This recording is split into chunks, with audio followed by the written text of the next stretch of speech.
नमस्कार दोस्तों। दोस्तों आज नया दिन और एक नई बात। अभी न्यूज़ में ये चल रहा है आजकल कि रशिया ने काफ़ी डेयरिंग मूव किया है। रशिया ने क्या किया, एक अमेरिकन ड्रोन जो कि ब्लैक सी में उड़ रहा था, क्रीमिया रीजन के आसपास, उसके आसपास अपना एक सुकोई 27 भेजा। उसने काफ़ी अजीब से मूव किए और उस पे ऑयल स्पिल किया, जिस वजह से वो डिसबैलेंस हो गया, गिर गया। ये क्लेम अमेरिका का है। और अमेरिका ये भी क्लेम करता है कि हम इंटरनेशनल वाटर्स में थे, हमने कोई भी सॉवरन वायलेशन हमने नहीं किया, हमने रशिया में नहीं गए। और रशिया ने जानबूझ के उस एरोप्लेन को आके हिट किया, उस ड्रोन को आके अपने सुकोई 27 से हिट किया और उसको नीचे गिराया।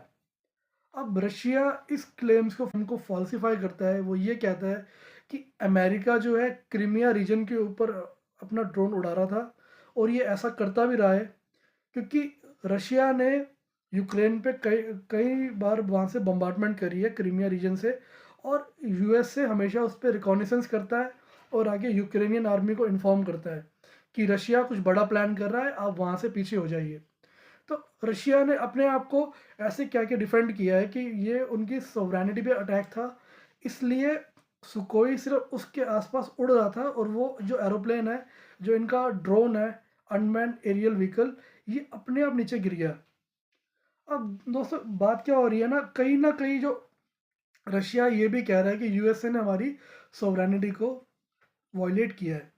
सोवरेनिटी को वॉयलेट करना कि रशियन एयर स्पेस के ऊपर फ्लाई करना। अब क्रीमिया रशिया के लिए इम्पोर्टेंट क्यों है, क्योंकि क्रीमिया जो है जस्ट यूक्रेन के पास में ही है। पहले ये यूक्रेन का पार्ट था, 2012 और 13 के ईयर में रशिया ने इस पर कब्जा कर लिया था। और रशिया के लिए एक इम्पोर्टेंट पोर्ट भी है। साथ में इस टाइम वॉर के अंदर रशिया जो है यूक्रेन के ऊपर अटैक कर रहा है इस आइलैंड से, क्रीमिया से। तो अब यूएसए का ड्रोन अगर वहाँ उड़ जाए तो उन्हें सारी मूवमेंट्स की वहाँ कहीं ना कहीं न्यूज़ है कि रशिया इस टाइम वहाँ पे क्या प्लान कर रहा है और कैसे कर रहा है, जो कि कहीं ना कहीं रशिया के लिए बहुत फ्रस्ट्रेटिंग था। दूसरा दोस्तों, रशिया ने जो ये मूव किया है, ये काफ़ी डेयरिंग मूव है। डेयरिंग मूव क्यों है, उसे पता है कि हो सकता है कि इससे मेरा सीधा अमेरिका से पंगा हो जाए, कि मैंने उसका ड्रोन गिरा दिया। ये रीपर ड्रोन है। रीपर ड्रोन काफ़ी डेंजरस ड्रोन्स है। ये काफ़ी लॉन्ग रेंज ड्रोन है और ये बिना किसी पायलट के कहीं पे भी बम्बार्डिंग और कहीं पे भी रिकॉर्डिंग यानी कि रेकी मिशन जो होते हैं, कैमरा और माइक्रोफोन से किसी एरिया को पूरा का पूरा देखना, विजुलाइज करना वहाँ पे क्या हो रहा है, ये कर सकता है।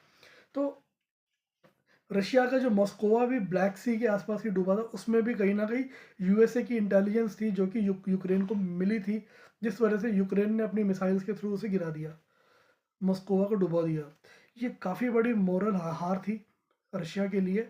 तो इसलिए रशिया ने जो ये मूव किया है, ये बहुत ज़्यादा डेयरिंग है। उसे पता होते हुए भी कि ये हो सकता है कि इसको जो वेस्ट है एज अ एग्रेशन ले, उसने तब भी ये मूव चला। और कहीं ना कहीं ये मूव अमेरिका के लिए फ्रस्ट्रेटिंग है।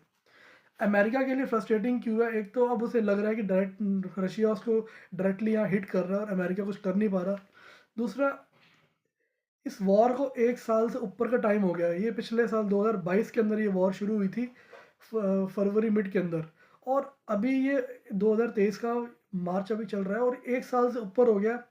यूएसए के कई बिलियन डॉलर्स खर्चने के बाद और इतनी ज़्यादा एड और वेपन्स सप्लाई करने के बाद भी रशिया अभी तक वॉर में खड़ा है और अभी भी यूक्रेन पे कहीं ना कहीं अटैक कर रहा है। तो कहीं ना कहीं ये यूएसए के लिए भी काफ़ी ज़्यादा फ्रस्ट्रेटिंग है। और रशिया के लिए तो ये वॉर एक एग्जिस्टेंस के लिए वॉर हो गई है। एग्जिस्टेंस के लिए वॉर क्यों है, क्योंकि नेटो जो है, जो पहले की यूएसए और यूरोप के आसपास ही था, अब कहीं ना कहीं ये बिल्कुल ही रशिया यानी यूरेशिया रीजन के बगल में ही बिल्कुल आके ही बैठ गया है। अगर मान लो कि यूक्रेन, जैसा कि जेलेंस्की कह रहा था कि इसने नेटो ज्वाइन करना है, अगर कर लेता तो कहीं ना कहीं ये रशिया के बैकग्राउंड पे आके ये बैठ जाते। और कोई बड़ी बात नहीं है कि यहाँ से वो इजीली रशिया के ऊपर ये निगरानी कर सकते थे, रिकॉग्निसेंस कर सकते थे, और यहीं पे वो अपनी लॉन्ग रेंज मिसाइल्स डिप्लॉय करके पूरे रशिया को कवर अप कर सकते थे। तो एक तरीके से जो रशिया है अपने इस मूव को, अपनी इस वॉर को यही चीज़ बोल के डिफेंड करता है कि ये जो वॉर है, ये वॉर सिर्फ हमारी सोवरेनिटी के लिए और हमारे सेल्फ डिफेंस के लिए है। बाकी दोस्तों, इस टॉपिक के ऊपर और कोई नया अपडेट आएगा तो मैं आपके सामने लाता रहूँगा। So keep supporting us. Thank you.